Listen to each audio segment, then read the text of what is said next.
Naghahanap ka ba ng entry-level job? Simple lang naman ang requirements dito sa Pilipinas. Dapat 21 years old ka, pero may 5 years of experience, may master's degree, at syempre, sanay din lumipad. O nakakatawa, di ba? Pero ito ang malungkot na realidad na hinaharap ng libo-libong Pilipinong aplikante araw-araw. Paano ko nga naman magkakaroon ng karanasan kung sa entry level pa lang, hinaharangan ka na ng pader? Ito ang tinatawag na job education mismatch. Masyadong mataas ang standard sa papel pero pagdating sa trabaho hindi naman tugma sa pinag-aralan.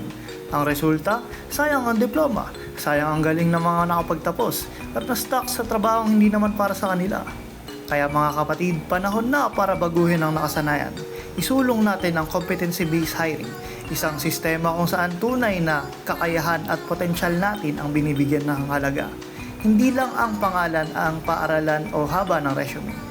Sa pamamagitan ng practical skills testing at paid on-the-job training, mas madaling maitutugma ang tamang tao sa tamang posisyon. Ito mga employers at business owners, makinig kayo. Ang galing ng manggagawang Pilipino hindi nasusukat sa piraso ng papel lamang. Hamunin natin ang sarili na baguhin ang sistema, tanggalin ang hindi makatarungang gatekeeping, at buksan ang pinto para sa totoong kakayahan. Bisitahin ang skillfirst.ph at ibahin ang takbo ng inyong recruitment ngayon.